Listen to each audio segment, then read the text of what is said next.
Bonsoir à tous, bienvenue à ce flash d'information. La peine est encore grande, l'émotion toujours vive à Korogo et dans les autres localités. Les Ivoiriens ont dit définitivement adieu ce 17 juillet à leur Premier ministre Amadou Gon Coulibaly. Il a été porté en terre dans la stricte intimité familiale hier vendredi. La Côte d'Ivoire, au terme d'un deuil national de 8 jours, se remet difficilement de cette séparation. À Korogo, il y avait la mobilisation autour du chef de l'État pour les obsèques. Toutes les régions étaient représentées. Le président Ouattara a échangé avec la reine des Baoulés, Nana Akua-Boni II, le ministre Vagondo Diomandé et des élus du Tonké avec une délégation du Dengueli. Le Premier ministre Amadou Gon Coulibaly se rendait chaque année aux États-Unis pour rencontrer les institutions financières internationales pour mobiliser des fonds pour son pays, la Côte d'Ivoire. Il en profitait pour prendre des nouvelles de ses compatriotes. Les Ivoiriens vivant aux États-Unis sont en pleurs. Voyons leur hommage avec Michel Digri. C'est une disparition qui marquera la communauté ivoirienne vivant aux États-Unis.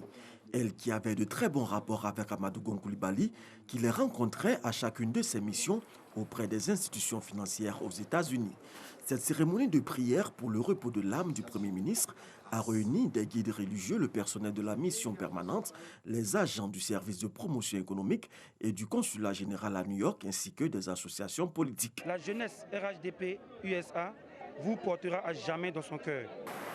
L'hommage que nous rendons aujourd'hui au Premier ministre Amadou Gon Coulibaly représente pour nous tous un ultime témoignage de gratitude, de respect et d'admiration pour l'homme, l'ami, le fidèle serviteur de notre pays et le grand commis de l'État qu'il était. Après avoir signé le livre de condoléances, le représentant permanent de la Côte d'Ivoire auprès de l'ONU a rendu un hommage aux défunts. Nous lègue en héritage une vie riche d'enseignements, une vie riche de savoir-être et de savoir-faire.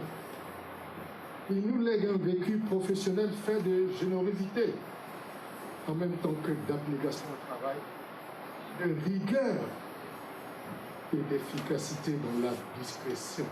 L'ambassadeur Léon Kakouadom a adressé ses condoléances les plus attristées à la grande famille Gon et au président de la République.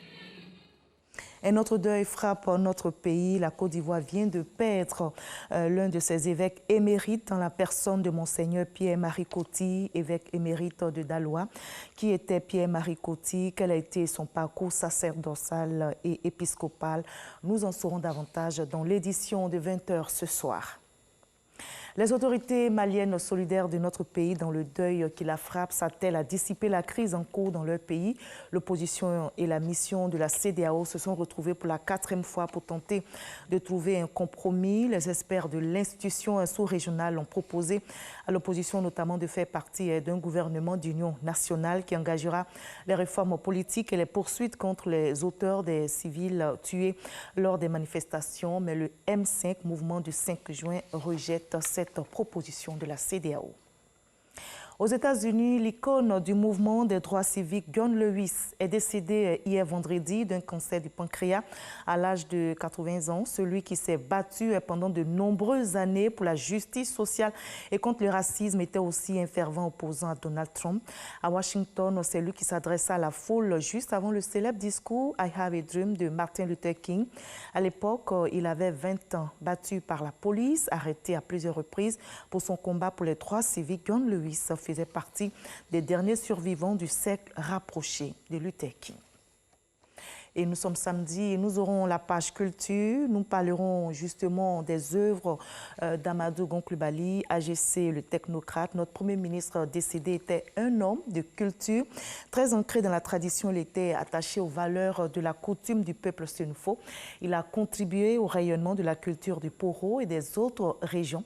Il aimait l'art, il aidait les artistes. Nous lui consacrons donc cette page culture de ce samedi pour grainer toutes les actions entreprises de son vivant au profit des artistes en Côte d'Ivoire. Notre invité sera l'artiste ivoirien Noël Douré. À ce soir à 20h.